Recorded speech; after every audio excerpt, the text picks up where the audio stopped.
Have you ever really paused to consider how you perceive time? I mean, is it just this unyielding straight line always propelling you forward? Or maybe more like a big circle, Yeah, seasons, cycles, that kind of thing repeating. right.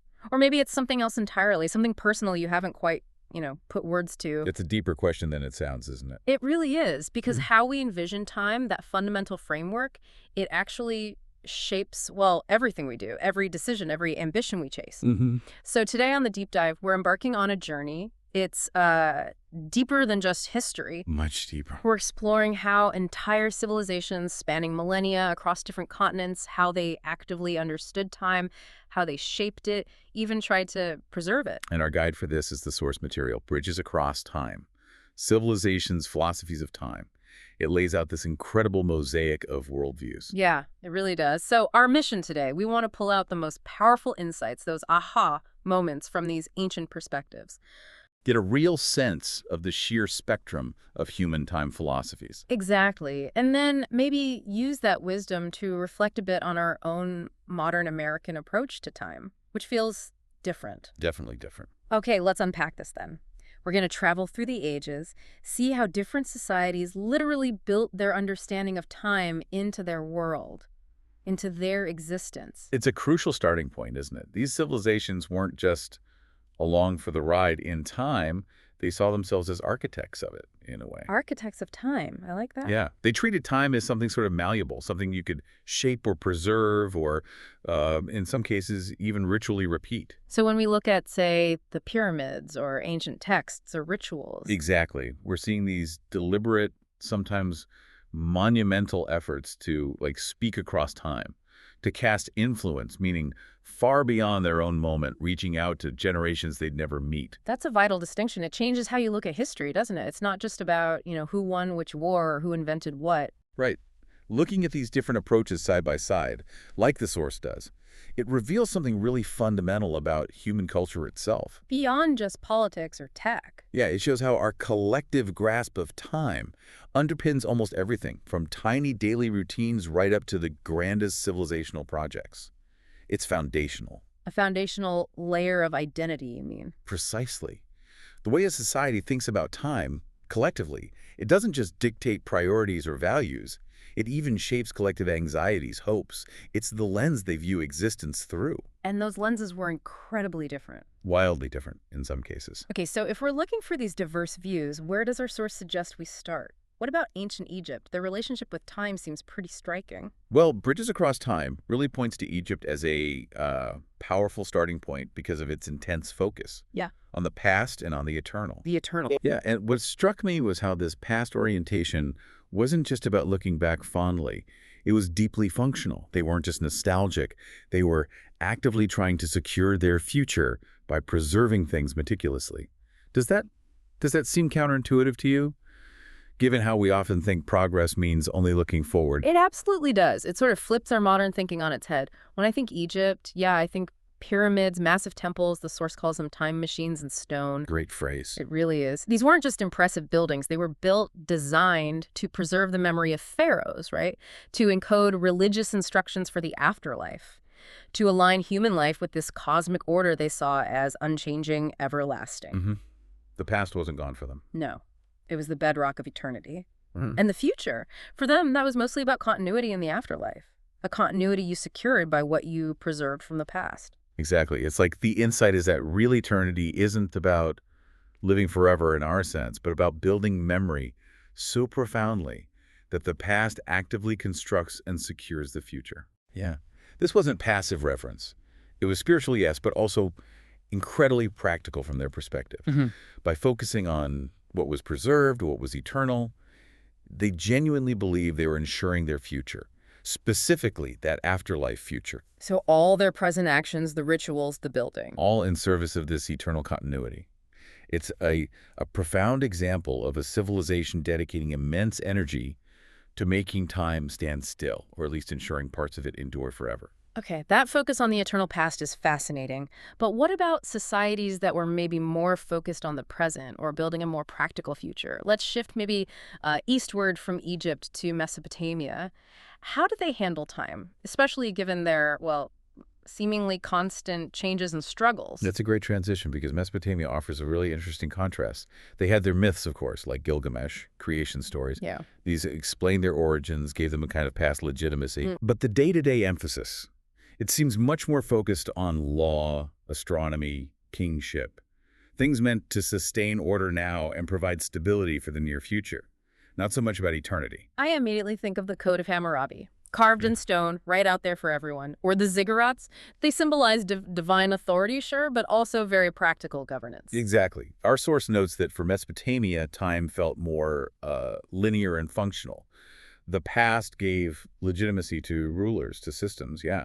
But memory's main job was to regulate daily life, secure stability now and for the immediate future. So even when they looked back, it was always with an eye on applying it forward. That's the sense you get. It's compelling how they use the past not for some eternal afterlife, but for ongoing practical governance in the here and now and for tomorrow. Different from Egypt's focus on individual souls reaching eternity. Very different.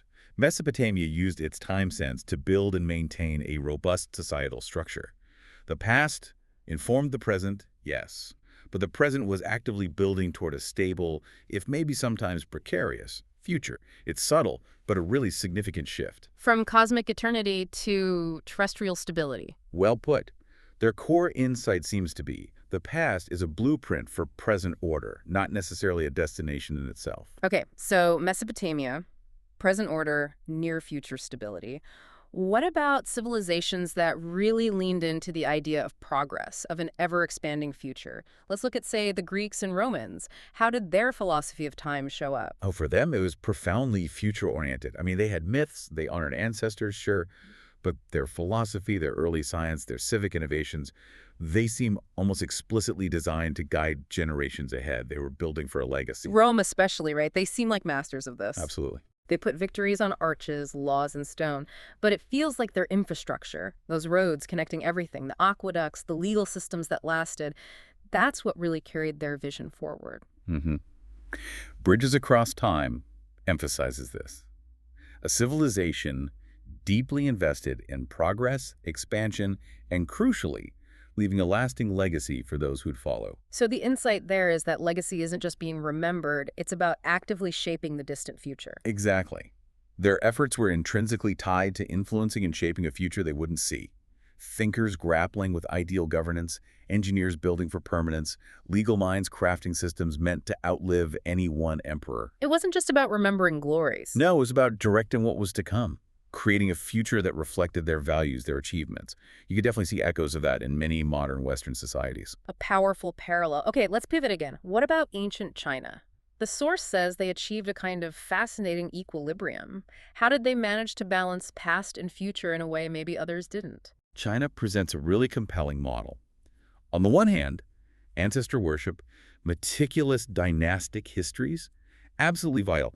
They directly legitimize present rulers by connecting them to this revered, wise past. But it wasn't just looking backward? No, that's the crucial part. At the same time, you had Confucianism, Taoism. Yeah. These philosophies profoundly shaped the ethical and political order they envisioned for the future. So it wasn't an either past or future. Seems not.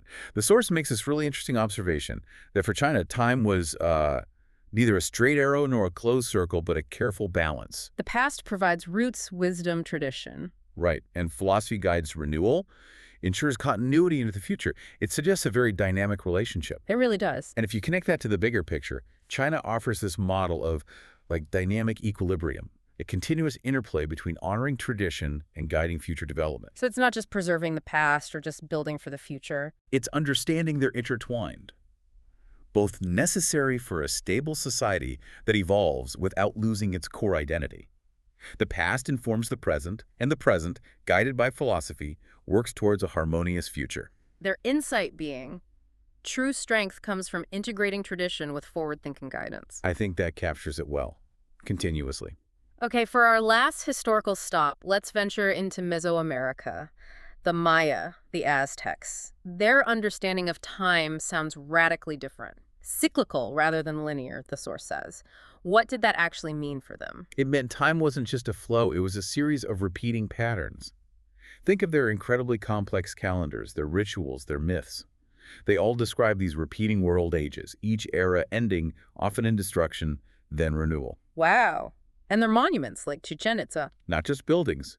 They doubled as cosmic clocks, meticulously tracking celestial cycles. It was all interconnected. So the past wasn't just history lessons. It was almost like a script for the future. The source says the past was not simply history, it was prophecy. And the future was inseparable from the past.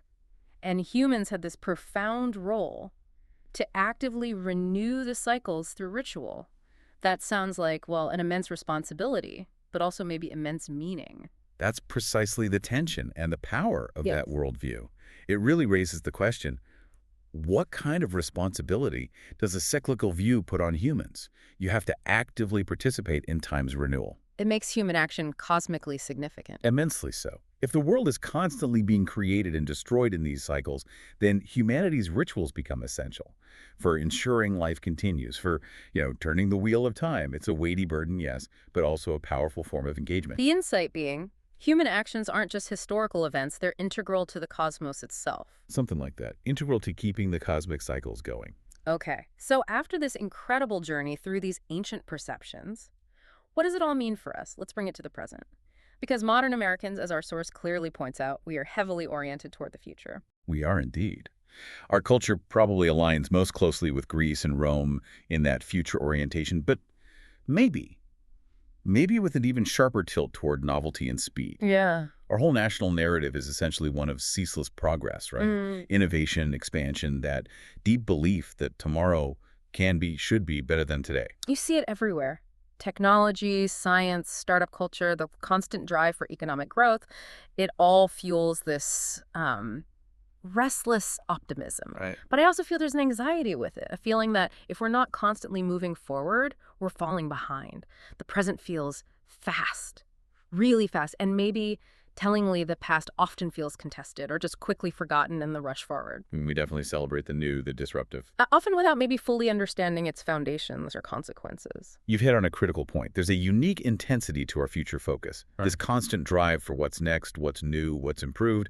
And while, yes, it's fueled incredible advancements and adaptability, There are downsides. it creates distinct challenges for sustainability, for cultural memory, even for just being present sometimes.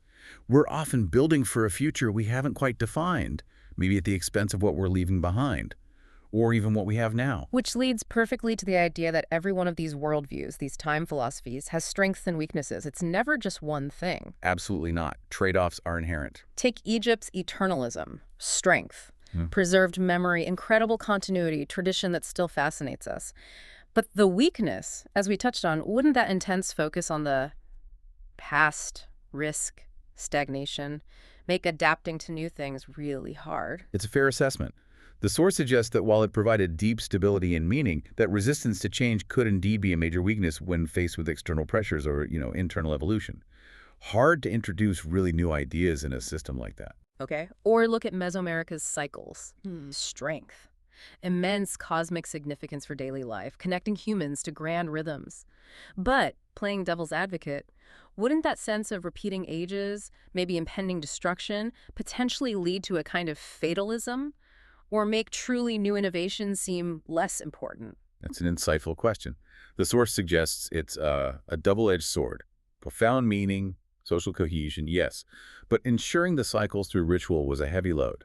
Maybe not fatalism as we think of it, but a different kind of agency, focused on maintaining cosmic order, not necessarily charting a totally new path. A trade-off between meaning and maybe unbounded human agency. Perhaps. It highlights that tension. Then Greece and Rome. Their forward drive built empires, laid foundations for so much, yet that relentless push for progress, expansion, sometimes it neglected internal stability, didn't it? Led to major upheaval, as the source mentions. Indeed. The energy put into expansion and future legacy could sometimes pull resources and attention from immediate societal needs or internal issues. It's that classic challenge, balancing growth and stability. And China's balance allowed incredible continuity, cultural resilience for millennia. But could it also sometimes limit more radical innovation or maybe individual expression in favor of harmony and order? Absolutely. The emphasis on equilibrium, while a strength for long-term cohesion, inherently puts some brakes on rapid disruptive change. It's a different kind of progress, favoring continuity over constant churn. And finally, back to us. America's future focus undeniably fosters creativity, adaptability, that whole entrepreneurial spirit. Huge innovation. But as we said, often at the cost of memory, sustainability, maybe even appreciating the present moment. We might build amazing new things. But are we always careful about what we tear down or neglect along the way? These trade-offs just seem inherent, don't they? Not necessarily good or bad, just consequences. Yeah. Consequences that flow from how a society chooses to orient itself in time. And understanding those consequences is key. Key to understanding the civilization itself, and maybe key to understanding ourselves, too. So this deep dive into bridges across time, it really shows how civilizations are profoundly defined, not just by politics or tech, but by how they imagine time itself. And the challenge seems constant. It's a delicate one, always. How do you genuinely honor the past, live meaningfully right now in the present, and build responsibly for the future? History, especially looking through these different lenses, suggests the societies that really lasted, maybe flourished most deeply, found some kind of dynamic balance across all three. So, listening to all this, what does this incredible spectrum of philosophies tell you about your own relationship with time?